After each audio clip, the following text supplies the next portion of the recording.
Andhra Pradesh governor Narasimhan గారు ఏం చేస్తున్నారు? సెక్షన్ 8 మీ చేతుల్లో ఉందనేది మీకు తెలీదా?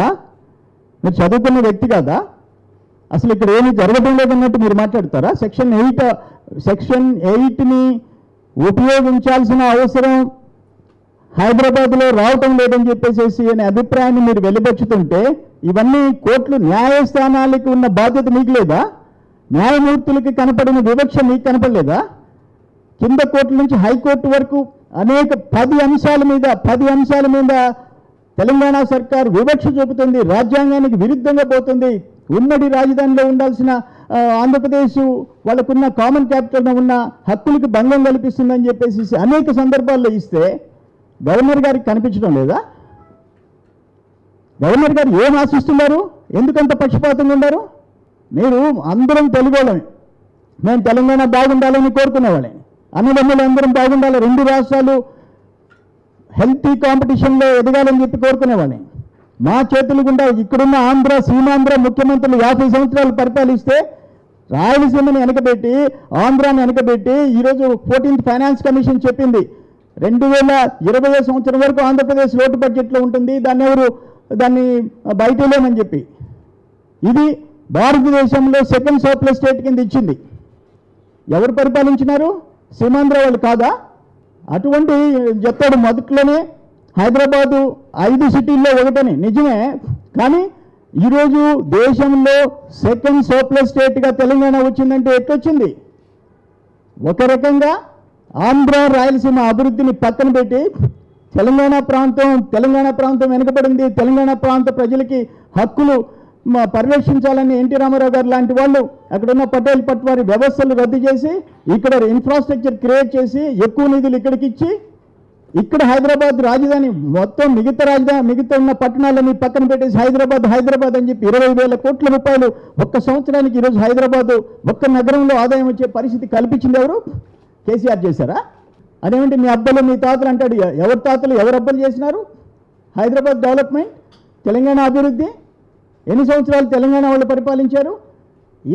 ఈరోజు దీనికి తెలంగాణ అభివృద్ధి అభివృద్ధికి కారకులైన ఆంధ్ర వాళ్ళు వెంటపడుతుంటే కామన్ క్యాపిటల్లో ముఖ్యమంత్రి దగ్గర నుంచి కిందున్న అధికారులని పోలీసులు హరాస్ చేస్తుంటే, నీళ్ళు అడ్డుపడుతుంటే, కార్పొరేషన్ ఫండ్స్ సీజ్ చేస్తూ ఉంటే, కోట్ల రూపాయలు ఒక్క కార్పొరేషన్ బయటపడితే ఇంకో కార్పొరేషన్లో సీజ్ చేస్తుంటే, కోట్లు మొట్టికాయలు వేస్తుంటే గవర్నర్ గారు చూస్తూ ఊరుకుంటారా?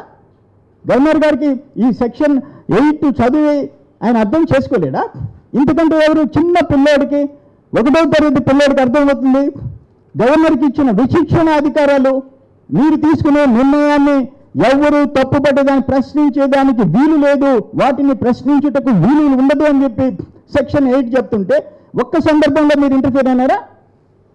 ఒకసారి చెప్తే ఒకసారి మా కామన్ క్యాపిటల్లో ఆంధ్ర వాళ్ళకి అన్యాయం జరుగుతుందని చెప్పేసి మీకు ఎప్పుడు అనిపించలేదా? ఇది న్యాయం కాదు. గవర్నర్ నరసింహన్ గారు మీ మీద, గవర్నర్ల మీద మాకు ఇటువంటి ప్రెస్ కాన్ఫరెన్స్ పెట్టాల్సి వస్తుందని చెప్పేసి మేము ఊహించలే.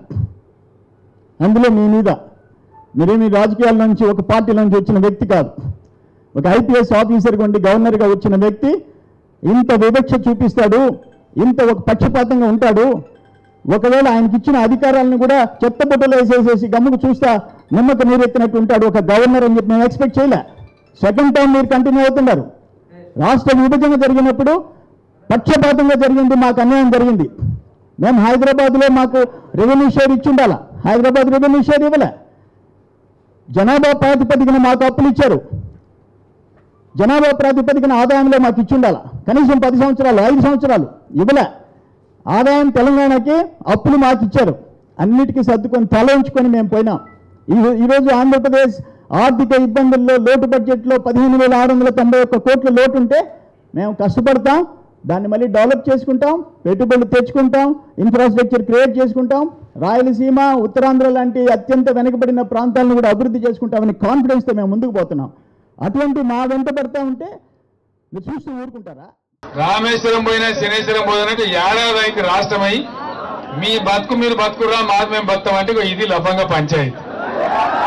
2007లో ఇక్కడ నీళ్లు ఇవ్వాలి 30 టీఎంసీల నీళ్ళని సర్వేకు ఆదేశించి డిపిఆర్ అంటే డీటెయిల్డ్ ప్రాజెక్ట్ రిపోర్ట్ కూడా తయారు చేసి ఇక్కడనే మునుగోడులో జరిగిన సభలో ఆనాడు జానారెడ్డి గారు ఆనాటి ముఖ్యమంత్రి వైఎస్ రాజశేఖర రెడ్డికి ఇచ్చినటువంటి డీటెయిల్డ్ ప్రాజెక్ట్ రిపోర్ట్ ఇది.